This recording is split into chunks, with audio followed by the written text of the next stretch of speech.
Hey, Mama, and welcome back to For Moms, a Safe Space. I'm your host, Simone, and I'm so glad you're here. Last time, we had a special heart-to-heart with my son. We talked about our relationship, the memories he holds from childhood, and how my parenting style has shaped him. It was a raw and real conversation about the hard parts of motherhood and the lessons we carry and the love that binds us. I especially enjoyed doing the episode with my son. I hope in the future we get to do another one and we get to discuss some other things. But if you missed it, definitely go back and check it out. I think it was a very good episode. But today, we're talking about something a lot of us are living through right now. Back to school season. And while the focus is usually on our kids, how they'll adjust, how they'll perform, how ready they are, we don't often stop and talk about us. Because here's the truth. Back to school is a transition for moms too. Whether you've had a kindergartner, a middle schooler, or a teen, it's a season that brings emotions, new routines, and sometimes even an identity shift. So today, we're gonna break it all down and talk about it. Because Mama, your transition matters just as much as your child's.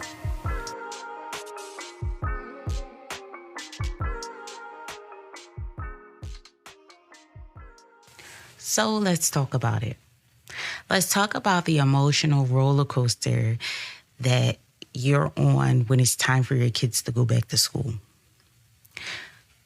The first emotion you feel is relief. Because kids back in school means structure, means more quiet time, maybe time to catch up on things.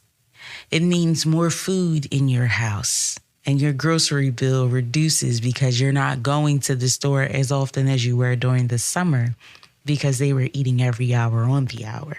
I think that is probably one of the things that a lot of us moms look forward to.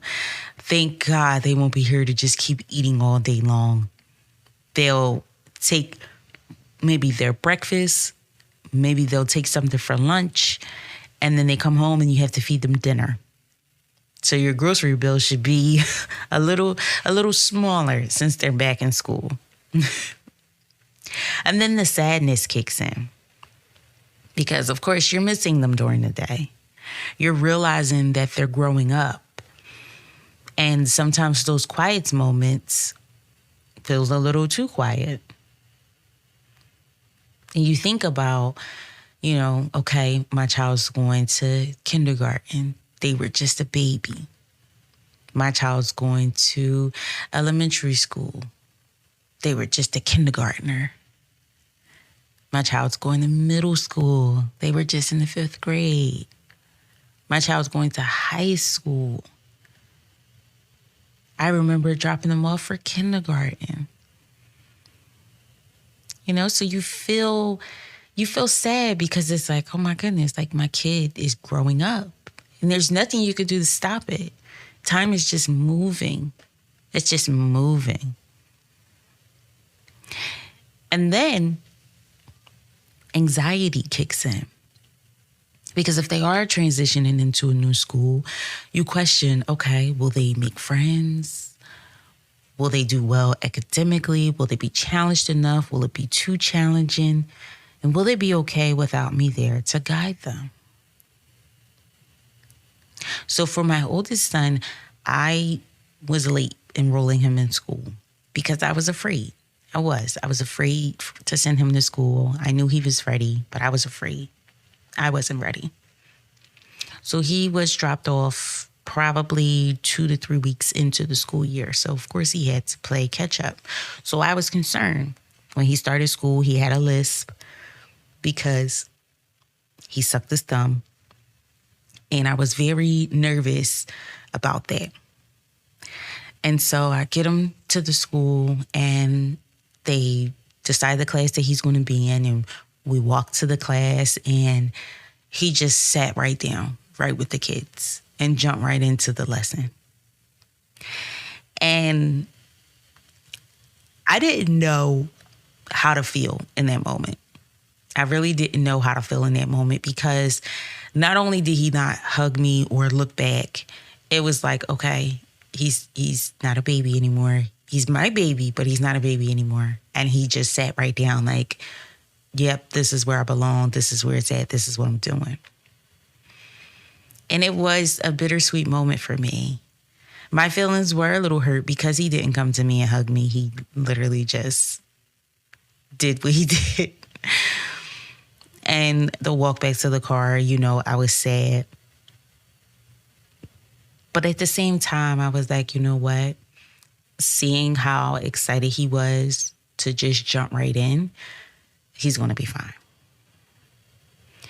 And within 3 months of him being at that school, his lisp was gone. And I had considered enrolling him in speech therapy. And here, the kindergarten teacher that he had, I'll never forget her, Miss Jaffe. She was amazing. Made sure that he was okay. She took care of him. He learned, and I realized when he was younger that he was very gifted. Like, very smart. Still to this day. Now he's going to the 7th grade and he's in the Honors Academy. And I think it's amazing. And not only did I have to fight for him to get into Honors Academy last year, someone came to me and said that he wasn't in the right classroom because he wasn't being challenged enough. And so I called, like, okay, if he's not being challenged enough, let's move him. Let's put him in a classroom where he's going to be challenged. And he's going to have to really put effort in, because the class he was in, he was breezing through the work. He was like, it's so easy. And then he moved to honors. And I noticed he was still doing well, but he was having a little bit of challenges, especially with math. And I told him, listen, math isn't my strongest point either, but baby, you better know how to count that money, okay? Know how to count that money.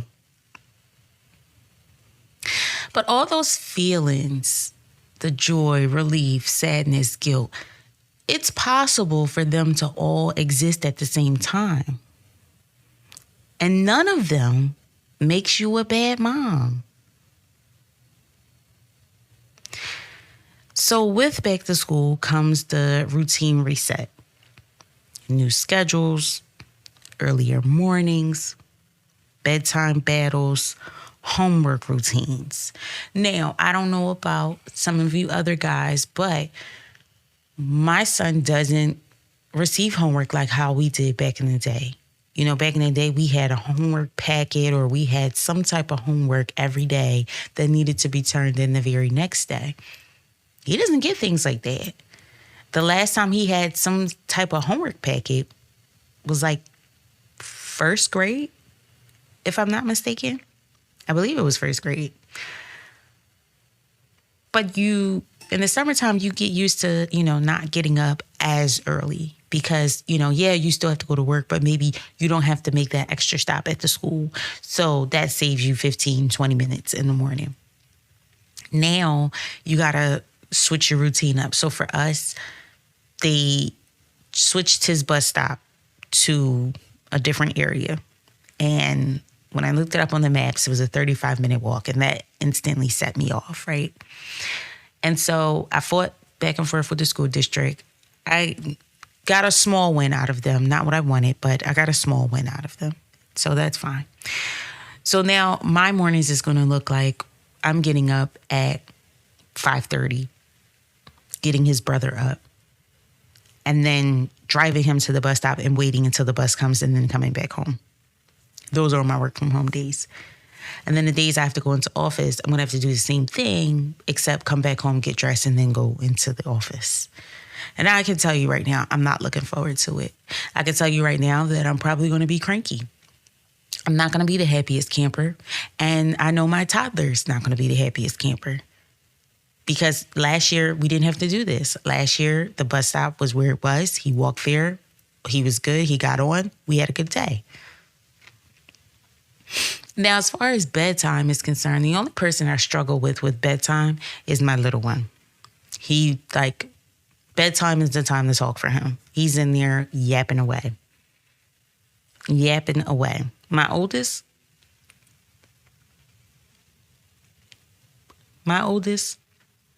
baby. I had to pause like that because I think about him and how he is, right? And he's like, Mom, I'm fine. Like, I know I gotta get up at this time. Like, I'm gonna be fine. Like, I'm gonna put myself to bed and you don't have to worry. And I don't have to worry.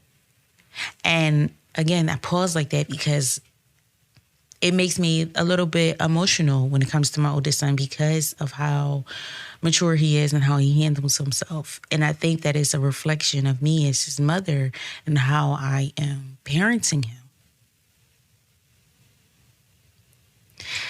Now, with the early mornings comes the morning rush chaos. So if you're packing lunches for your kids, I suggest you do that the night before. For me, I don't pack lunch. My son decides what he wants to take himself. I allow him to be independent in that way. You pick and choose what you want to take. I bought things that I know he likes, but it's up to him to pack his things. It's up to him the night before to put his uniform out, to make sure his book bag is packed, to make sure his shoes is out, his socks, his underwear, all those things. It's up to him because I'm teaching him independence, as I discussed in the previous episode. I want him to know how to be able to take care of himself, get himself together without me having to say much to him. And I'm raising him in that way. And I think that is paying off, and I think in the long run it's going to pay off. But let's not forget, during this time, it feels hard for us moms because we're managing everyone's schedule along with our own. So there's things you can do to, make your mornings a little less chaotic. Again, my son lays his clothes out, he packs his bag. Have your kids do that the night before, or you do it with them, or you do it for them, depending on their age. Prep the night before. Wake up before your kids do, just so you can get yourself together. That's something I know I'm going to have to do. And just know that it takes time to get into that rhythm again. So give yourself some grace. Don't think the first week you have to have it all figured out. Don't think that. I know for me next week, I decided that I'm going to work from home because it is the first week of school and the bus situation. I feel like if I'm at home, I'm better able to manage and understand how this schedule is going to go and then align it with my schedule on the days that I go into office.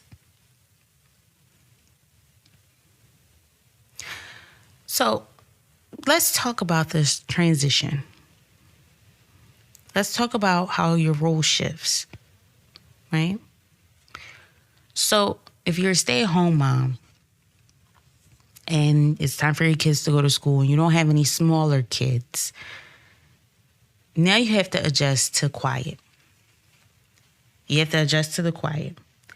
And you have to say to yourself, okay, what do I do with this time now? I don't have my kids here. It's just me. What do I do? Start a project. Find a hobby. Do something for you. Do something that makes you happy while your kids are at school. Because now's the time. You're always in mom mode. You're always doing for others.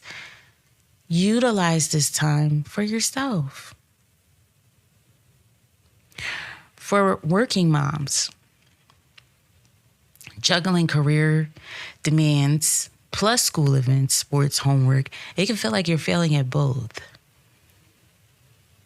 You have to go to work because you have to make money, right?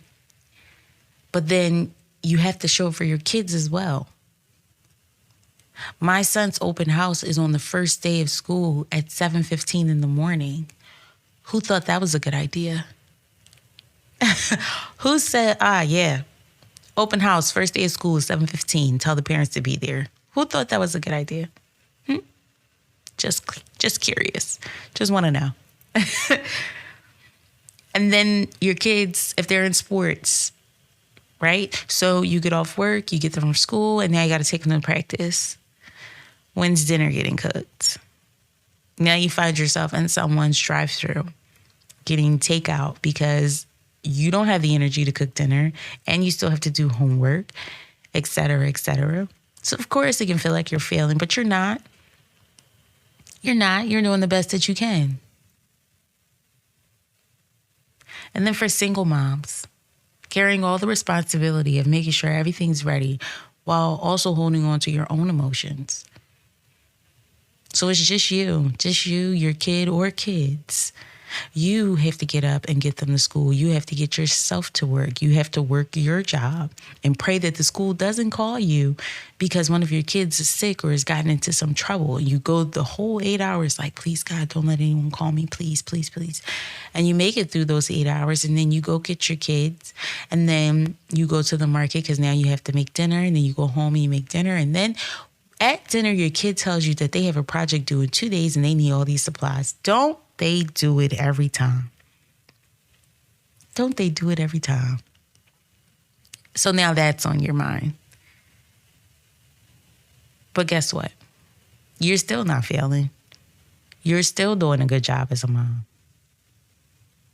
You're not just managing backpacks and bus schedules.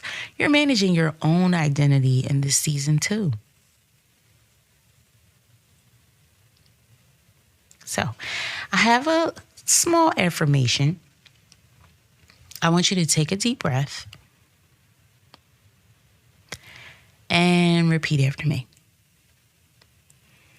I am allowed to feel everything this season brings. Joy, sadness, overwhelm, and relief. I'm doing my best, and that is enough. And hold on to that because that's all we can do. Do your best. Then you have the guilt factor, right? So remember I talked about the different emotions you go through during back to school season. One is relief. But then some moms feel guilty that they're relieved school has started. I can't say that I'm one of those moms. But if you are, that's okay. That's okay.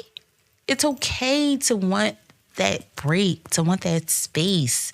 Even if the kids are just going to school, it's fine. It's okay. It's not a big deal.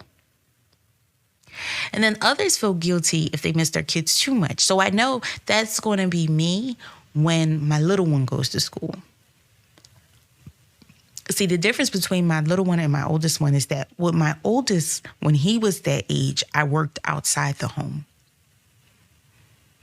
With this one, I work from home and I go into office. So I'm with him all the time. That's my little buddy. So I know I'm going to feel away when it's time for him to go to school. And then you have social media. What does that social media do?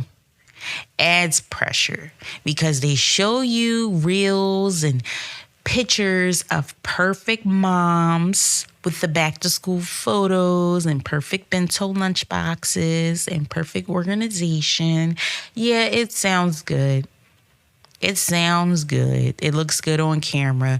But the reality is, nothing's perfect. Nothing's going to be perfect. Okay? You can do your best. And guess what? Your kids are still going to love you. Your kids don't need perfection. They need you, present and loving. Doesn't matter how you show up. Messy buns, if you forget homework, if it's cereal for breakfast days, it's fine. Not every mom has the energy to wake up and cook a grand breakfast like we used to see back in the day on TV, where the mom makes toast and bacon and sausages and waffles and pancakes and fruit bowls and fresh squeezed orange juice, and the kid runs down and grabs a piece of toast and runs out the house. Who has time for all of that? I don't. Even on my work from home days, I don't have time for that. Half the time, I barely eat breakfast myself. I have a cup of coffee and then I starve myself until it's lunchtime. So yeah, if you're eating cereal, it's fine. It's not the end of the world. Enjoy. You ate something. Your stomach's full. So how can you support yourself in this season? Create a small ritual for you after drop off. Maybe you get coffee, maybe you journal, sit in silence, or even a quick walk. For me, what I think I'm going to start doing, since my little one and I are going to have to drive his brother to the bus stop, and it will be early, I think we're going to start going on little walks together to get our blood flowing before the day gets started. I think that's something that I want to start with my little one. I wanted to do it in the summer, but I just felt that it was so hot outside. And the neighborhood that I live in is very hilly. And I was like, I don't really want to be walking up and down hills in the summertime. So now that it's, cooler outside, I think it'll be a good thing for us to start. A big thing, especially for the stay-at-home moms, do not overpack your alone time with chores. Leave room to rest. Yes, there's always going to be something to do. Something has to be cleaned. Something needs to be wiped down. The laundry needs to be done. Food needs to be cooked. The grocery list needs to be made. Always something to do. But don't sit and just do that all day. Take an hour or 2 hours just for you. Do something for yourself. Go get your nails done. Get your hair done. Go just take a walk in the store. Go to the mall, walk through. You don't have to buy anything. It's just doing something for you. Give yourself permission to focus on goals or passions you set aside over the summer. Get back into it. Complete those goals. Find that passion. And one big thing, stay connected with your kids by setting aside 10 minutes after school for intentional check-in. Just listening, no multitasking. And this is something I've been doing with my son for a while. He comes home from school and we talk. How was school? How was your day? How are you feeling? What happened? And then he'll ask me the same thing. How was your day? How do you feel? Are you okay? Because like I mentioned before, I forget what episode, when you talk to your children on a regular basis, it makes it easier to pick up that something is wrong. The minute my son comes through the door, I know whether he had a good day or he had a bad day, just by the look on his face. And if his face looks bad, I say, are you okay? What happened? And it may be, oh, I'm just tired. Oh, my stomach hurts. I have a headache. School was this today. I instantly know. You want to have that with your kids. So moms, I want you to share what back to school looks like for you as a mom, not just your kids. What are you adjusting to? What feels good? What feels hard? Leave a comment. Leave a comment on my Instagram. Leave a comment on my TikTok. Or leave a comment on Apple or Spotify. But I want to know, what is your back to school looking like? Are you feeling relief or sadness? Are you overwhelmed? Or is it a mix of all three? Send me a message. I'd love to hear your stories, and I'd love to include them in future episodes. So, mama, as the backpacks go on, the pencils get sharpened, and the school year begins, remember, this transition isn't just for your kids. It's for you too.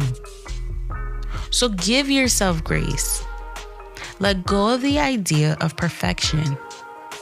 and celebrate the fact that you are showing up every day in the ways that you can. And that's more than enough. Thank you for being here with me today.